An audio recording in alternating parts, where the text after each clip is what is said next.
Welcome friends. सबसे बड़ी बात है कि आपको जो आपके एग्ज़ाम सेट करने वाला है उसके माइंड को समझना है। ठीक है, कंप्यूटर है, सपोज कौन डालेगा कंप्यूटर का क्वेश्चन पेपर, कौन डालता है? जेकेएसएसबी। तो जेकेएसएसबी का माइंड सेट क्या है, उसके जो पेपर सेट करने वाला है उसकी थिंकिंग क्या है, उसकी सोच की लिमिट कहाँ तक है, वो चीज़ समझना ज़रूरी है। तो वो आपको कहाँ से समझे? आपने रिसेंटली अभी फाइनेंस अकाउंटेंट का एग्ज़ाम दिया है, इसमें आपको 10 क्वेश्चन हैं। जेके पुलिस में भी 10 क्वेश्चन आप एक्सपेक्ट कर सकते हैं, प्रोबेबली 10 क्वेश्चन आ सकते हैं। तो क्या लेवल रहता है, किस तरह के क्वेश्चन पूछे जा सकते हैं, तो उस पर हम बात करेंगे आज की वीडियो में। तो सबसे पहले हम बात कर लें। देखो, क्वेश्चंस में थोड़ा आपको बता दूं। क्वेश्चन पूछा गया था यहाँ पर, एक वो था आपका पेज ओरिएंटेशन के रिलेटेड। ठीक है, पेज ओरिएंटेशन जो है दो तरह की होती हैं, एक होती है आपकी लैंडस्केप और एक होती है पोर्ट्रेट। ठीक है, तो ये आपने ध्यान रखना, लैंडस्केप जो है इसको इस तरह की होती है और पोर्ट्रेट जो है वो इस तरह के। कहाँ से मिलेगी आपको? पेज लेआउट से ये ऑप्शन देखने को मिलेगा। ठीक है, अगर इसकी बाद हम बात करें, वायरस से क्वेश्चन पूछा ही जाता है। तो यहाँ पर क्वेश्चन था कि which virus attaches itself directly to dash XCX और डैश.com, यानी फाइल्स के साथ अटैच करता है और enter the device while it's execution. तो एक्सिक्यूशन के दौरान फाइल में वो इंटर कर जाता है। ये कौन सा वायरस है? तो ये आपका है, आपका यहाँ पर डायरेक्ट एक्शन वायरस। ओके, तो ये चीज़ आपको समझनी है। वायरस की 10 टाइप्स हैं, 10 तरह के वायरस होते हैं। 10 ही टाइप्स इसको आपको एक बार रीड आउट कर लेना है। इसकी PDF मैं आपको टेलीग्राम के चैनल में दूंगा, टेलीग्राम का लिंक डिस्क्रिप्शन में है। तो आपको यहाँ से ये 10 टाइप ऑफ वायरस को देखना है। जैसे रेसिडेंट वायरस है, बड़े ध्यान से इसको पढ़ना है। Fix themselves into the system की मेमोरी जो होती है उसमें फिक्स हो जाता है ये रेसिडेंट वायरस, यानी मेमोरी जो होती है रैम, इंटरनल मेमोरी, इसमें जाकर ये फिक्स हो जाता है ये वायरस। तो इस तरह की चीज़ें आपको याद रखनी, एग्जाम्पल याद रखनी, उतनी खास जरूरत नहीं है। डायरेक्ट एक्शन वायरस अभी हम बता रहे थे कि it comes into the action when the file containing virus is executed, यानी फाइल कंटेनिंग वायरस जो एक्सिक्यूट होता है तो ये वायरस एक्शन में आता है। तो ये आपने अभी क्वेश्चन पूछा हुआ था जो फाइनेंस अकाउंट असिस्टेंट के एग्जाम में, तो वो था डायरेक्ट एक्शन वायरस। इसके बाद ओवरराइट वायरस की बात करें तो ओवरराइट वायरस के बारे में कि ये डिलीट कर देता है information containing in the file that infects, जिस फाइल को इन्फेक्ट करता है उसकी इन्फॉर्मेशन को डिलीट कर देता है। थोड़ा सा डिफरेंस इसमें याद रखना है, ये इन्फॉर्मेशन डिलीट करता है फाइल्स में जो इन्फॉर्मेशन होती है, और डायरेक्ट एक्शन क्या करता है, ये जो एक्सिक्यूटिंग फाइल्स होती हैं उनमें ये उनको अटैक करता है। ठीक है, तो इस तरह से बूट सेक्टर है जो बूटिंग के प्रोसेस में इन्वॉल्व रहता है। बूट सेक्टर, जब ये कंप्यूटर स्टार्टअप होता है ना, स्टार्टअप कंप्यूटर, उसको बूटिंग कहते हैं। तो स्टार्टअप के प्रोसेस में जो ऑपरेटिंग सिस्टम होता है उसमें अटैक करता है बूट सेक्टर वायरस। तो ब्रेन जो है फर्स्ट बूट सेक्टर वायरस है, PC boot sector virus. Okay, तो ये आपने याद रखना है। इसी तरह से आगे में इसको एक बार आप अच्छे से पढ़ लेना, टेलीग्राम में मैं ये इसको शेयर करूँगा। तो मैक्रो वायरस की बात करें तो ये एप्लीकेशंस आपको पूछे जाए, एप्लीकेशंस में कौन सा वायरस होता है? Macro virus. File system virus जो है ये, फाइल सिस्टम वायरस जो है ये, क्लस्टर वायरस भी इसको कहते हैं। डायरेक्टरी वायरस किसको कहा जाता है? फाइल सिस्टम वायरस को कहा जाता है। ये डायरेक्टरी ऑफ कंप्यूटर को चेंज करता है, उसका path that indicates the location of file, file की लोकेशंस के पाथ को चेंज करता है फाइल सिस्टम वायरस। ठीक है, तो फाइल पे 3 है, कंफ्यूज नहीं होना। ठीक है, कंफ्यूज नहीं होना जनाब, बिल्कुल मैं बता रहा हूँ, कंफ्यूज ना। Direct action virus file executing files को ही अटैक करता है। ओवरराइट वायरस फाइल्स में जो इन्फॉर्मेशन उसको डिलीट कर देता है। Macro virus, sorry, file system virus क्या करता है, ये डायरेक्टरीज जो होती हैं उनको चेंज करता है, उनकी पाथ को। तो फाइल सिस्टम वायरस को ऐसे याद रखना, डायरेक्टरी वायरस भी कहते हैं। तो पॉलीमॉर्फिक क्या कहता है, जो poly means many, morphic form, जो फॉर्म्स चेंज करते हैं, इसकी मैनी फॉर्म्स होती हैं। तो ये आपको ऐसे नाम से ही इसका याद रखना है कि मैनी फॉर्म्स। फैट वायरस बहुत सिंपल है, तो आप ये इसका देख सकते हो। Store all the information, it use to store all the information about the location of files, unusual space जो है होती है उसको करता है। मल्टी पार्टीज वायरस क्या होती है, इट्स में सेपरेट मल्टीपल वेज में सेपरेट कर सकता है as the operating system install और एग्जिस्टेंस सर्टन फाइल्स, यानी मल्टी पार्टी जो होता है डिफरेंट तरह से ये वायरस अटैक कर सकता है, सेपरेट फैल सकता है। तो ये आपने वायरस के बारे में याद रखना है। ओके, क्वेश्चन हम नेक्स्ट कौन सा पूछा गया था मैं उसके बारे में बता रहा हूँ। Question next, what type of network is internet? Internet किस तरह का नेटवर्क है? तो मैं आपको बता दूं, इंटरनेट जो है वो है wide area network. Wide area network है इंटरनेट। ठीक है, तो ये आपको याद रखना है, वाइड एरिया नेटवर्क है इंटरनेट। तो मैं आपको बता दूं, इंटरनेट ये इन तीनों को आप देख लो। देखो, अभी मैंने वाइड एरिया नेटवर्क कहा ना, तो ये क्या लिखा है जनाब, ये है वाइड एरिया नेटवर्क। तो ये इंटरनेट है, internet is example of wide area network. Okay, यहाँ से क्वेश्चन पूछा गया था। ओके, लैन की full form man, local area network, metropolitan area network और वाइड एरिया नेटवर्क। आपको ये पूछा जा सकता है लैन कहाँ पर यूज, आपको पूछा जाता है ईथरनेट और वाईफाई किसकी एग्जांपल है, ऐसे पूछा जा सकता है लैन की, ठीक है। और एक और क्वेश्चन पूछा जाता है कि बिल्डिंग, लोकल बिल्डिंग या एक बिल्डिंग में जो नेटवर्क यूज उसको क्या कहते हैं, उसको लैन कहते हैं, लोकल एरिया नेटवर्क। उसके बाद केबल या नेटवर्क टीवी की बात करें, नेटवर्क की बात करें, जो केबल टीवी वगैरह के नेटवर्क होते हैं उसको मेट्रोपॉलिटन एरिया नेटवर्क कहते हैं। तो ये और इसकी एग्जांपल जैसे ऑफिस बिल्डिंग, स्कूल, हाउस में कौन सा होता है, लैन। मल्टीपल बिल्डिंग और इन सिटीज़ में मैन, और वैन जो है मल्टीपल सिटी या कंट्रीज़ में वैन यूज होता है। तो इसको एक बार आप रीड आउट कर लें। प्रोबेबली यहाँ से क्वेश्चन पूछा जा सकता है विच प्रिंटर, तो प्रिंटर पे क्वेश्चन हर बार देखने को मिलता है। तो मैं आपको बता दूं यहाँ पर प्रिंटर का पूछा which printer prints character and images without physical contact between the paper and the printer machinery. Physical contact के बगैर जो है कौन सा प्रिंटर प्रिंट करता है। तो इसका आंसर मैं आपको बताता हूँ, लेकिन उससे पहले आपको एक बार जो यहाँ पर वीडियो को पास करें और एक बार इसको रीड आउट कर लें, ठीक है। ज़्यादा टाइम नहीं लगेगा, आपको 10-12 मिनट में काफ़ी चीज़ें कवर होंगी। प्रिंटर की ये एक बार इन्फॉर्मेशन इसको अच्छे से रीड आउट कर लो कि प्रिंटर की सबसे पहले क्वालिटी की बात करें, printer quality determined by quality of print. तो स्पीड ऑफ प्रिंटर की बात करें, मेजरिंग कैरेक्टर्स पर सेकंड, ठीक है, कैरेक्टर्स पर सेकंड। यहाँ हम कह सकते हैं लाइन्स पर सेकंड, यहाँ हम कह सकते हैं पेजेस पर सेकंड। ये डिपेंड करता है उसकी प्रिंटर की टाइप पे। तो प्रिंटर की जो रेसोल्यूशन है is a numerical measures of printer quality. तो रेसोल्यूशन जो है इसकी न्यूमेरिकल वैल्यू में प्रिंट क्वालिटी को मेजर करता है। तो मेजरली हम इसको डॉट्स पर इंच में देखते हैं। क्वेश्चन में अक्सर आपको ये ऑप्शन मिलेगा, तो ये राइट ऑप्शन रहेगा। डॉट्स पर इंच में क्वालिटी मेजर की जाती है, क्वालिटी मेजर की जाती है, ठीक है।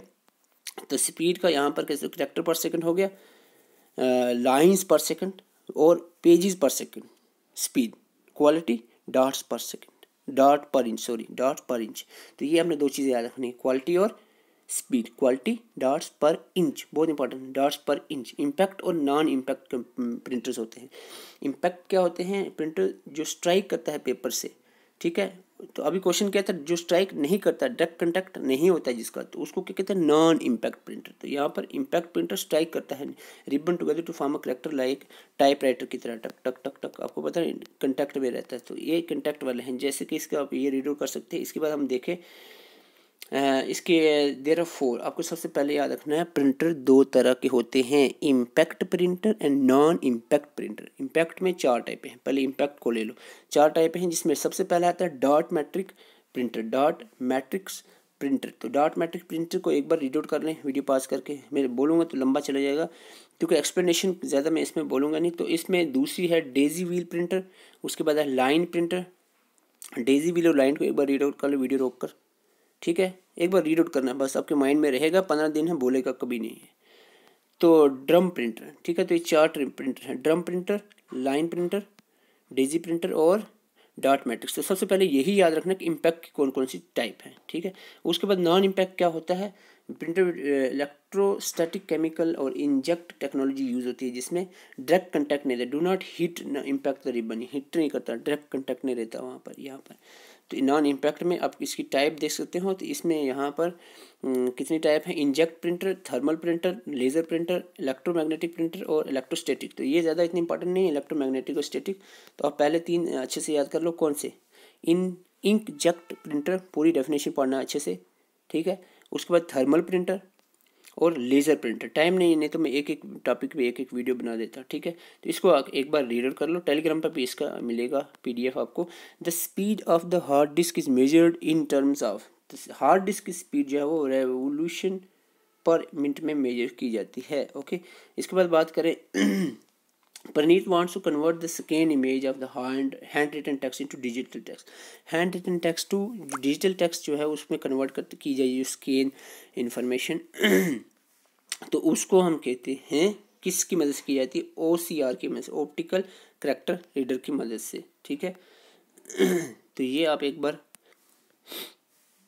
बार इसको ऑप्टिकल कैरेक्टर रीडर की डेफिनेशन आप अच्छे से पढ़ लें इसके बारे में। तो ये आप इसमें ये जो पॉइंट हम पढ़ रहे थे वो अभी यहाँ पर लिखा हुआ है। ये क्वेश्चन पूछा गया था कि ये जो कंप्यूटर है can interpret as a word and letter, OCR widely you technically, जो हम क्या करते हैं टेक्सट डाटा फ्रॉम इमेज से कंटेक्ट करते हैं, इमेज से टेक्स्ट को निकालते हैं। तो OCR की मदद से ऐसा किया जा सकता है। तो ये इसकी पूरी डेफिनेशन है, एक बार आप रीड आउट कर लें, फिर आगे चलते हैं, okay. So the next is question 18 किस तरह का क्वेश्चन था, what is the computer input device that has a flat surface and usually comes with the stylus. तो ऐसी कौन सी कंप्यूटर डिवाइस है जिसकी फ्लैट सरफेस होती है और स्टाइलस एक पेन होता है, तो उसकी मदद से वो चलता है। तो इसको हम कहते हैं डिजिटाइजर। ओके, इस आंसर इज डिजिटाइजर। ओके, तो मैं आपको बता दूं डिजिटाइजर ग्राफिक टैबलेट होता है डिजिटाइजर, ठीक है। इसको ग्राफिक टैबलेट भी कहते हैं, डिजिटाइजर भी कहते हैं, डिजिटल ग्राफिक टैबलेट भी कहते हैं, पेन टैबलेट भी कहते हैं, ड्राइंग टैबलेट या डिजिटल आर्ट बोर्ड भी इसको कहा है। इसके डिफरेंट नाम हैं, ठीक है। ये कंप्यूटर इनपुट डिवाइस है डिजिटाइजर, ये भी याद रखना। डिजिटाइजर एक कंप्यूटर इनपुट डिवाइस है that enables a user to hand draw images, इस तरह से पेन से हम लिख सकते हैं, एनिमेशन एंड ग्राफिक्स कर सकते हैं, और स्पेशल पेन होता है इसके लिए जिसको हम स्टाइलिस कहते हैं। यही पूछा गया था ना भाई, कौन सा ऐसा टैबलेट है जो स्टाइलिस पेन जिसके साथ लगता है, वो यही है ग्राफिक्स, जिसको हम डिजिटाइजर कहते हैं। तो ये आपने करना है। इस तरह का दिखता है, इमेज थोड़ी सी ब्लर हो गई है। तो ये पेन है, स्टाइलस है, ये स्टाइलस, और ये डिजिटाइजर है आपका। ओके, तो एक और क्वेश्चन था यहाँ पर, मेमोरी से विच device is use storing input output system, यानी बायोस जो है कौन सी मेमोरी डिवाइस में स्टोर होता है, स्टोरेज डिवाइस में। तो ये आपका स्टोर होता है रोम के अंदर, ठीक है। रोम की जो डबल ई प्रोम होता है ना, डबल ई प्रोम, इसके अंदर आपको बायोस मिलेगा, ठीक है। Double E PROM electrically erasable programmable read only memory, तो इसमें आपको मिलेगा। तो सिंपली हम रोम कह सकते हैं, अगर थोड़ा और डीप जाएँ तो ई प्रोम, डबल ई प्रोम कह सकते हैं हम, ठीक है। थोड़ा और डीप जाए तो आप ये भी कह सकते हो कि फ्लैश मेमोरी भी डबल ई प्रोम में होती। तो सिंपली आप याद रखें, बायोस कहाँ पे होता है, रोम में। जब कंप्यूटर बनता है, मैन्युफैक्चर होता है, तो ऑलरेडी रोम इसमें फिक्स होता है, और रोम में ही बायोस पाया जाता है, बेसिक इनपुट आउटपुट सिस्टम, ठीक है। तो इसके बाद हम बात करते हैं, तो ये यहाँ पर मैं थोड़ा सा बताया है कि बायोस जो है firmware was stored in the ROM chip, that PC. ROM chip का होता है मदरबोर्ड के ऊपर। इस लेटर सिस्टम में फ्लैश मेमोरी में देखने को मिल सकता है, लेकिन ज़्यादातर ये रोम बायोस जो है रोम में ही देखने को मिलता है। फ्लैश मेमोरी भी रोम ही के अंदर आती है। तो यहाँ पर ये क्वेश्चन था कि Aman wants to record task that needs perform repeatedly, ठीक है।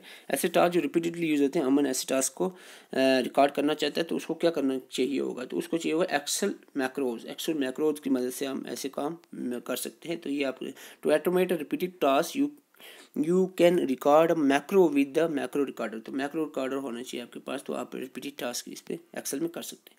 तो एक बार ये कैश मेमोरी भी पूछा सकता है, कैश मेमोरी को वीडियो पॉज करके रीड आउट कर लो।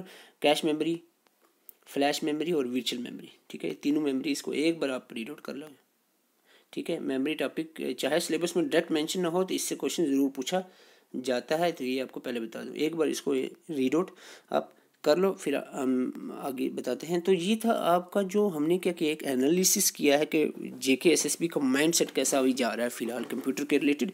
तो मैं ये बिल्कुल नहीं कह रहा हूँ कि बिल्कुल यही क्वेश्चन होंगे, लेकिन इसके बैकग्राउंड की मैं आपको इन्फॉर्मेशन दे रहा था कि इसके आगे पीछे कितने क्वेश्चन बन सकते हैं। तो इसके अलावा मैं आपको एक इंपॉर्टेंट बात बताऊँ, तो इस तरह से बाकी टर्म जो सब्जेक्ट पेपर आया है, उसमें से जो पुलिस सब इंस्पेक्टर के सिलेबस में है, उसकी एनालिसिस करने की कोशिश करेंगे। बिल्कुल सिलेबस से हटकर कोई बात यहाँ पर नहीं की जाएगी। तो अगर आपको चैनल अच्छा लगता है, वीडियोस अच्छी लगती हैं, तो चैनल को ज़रूर सब्सक्राइब करें, ताकि हमारे आने वाली वीडियोस को आप मिस ना कर सकें, क्योंकि बहुत क्वालिटी कंटेंट हम लाने की कोशिश कर रहे हैं, बड़ी मेहनत से हम लाते हैं। ऐसे ही फालतू में अगर व्यूज़ का मसला नहीं है, मेरा चैनल बिल्कुल मोनेटाइज नहीं है, आपको मैं स्क्रीनशॉट भेज सकता हूँ। सिक्योरिटी प्रॉब्लम आई थी, मैंने उसको क्लियर किया ही नहीं है, ठीक है।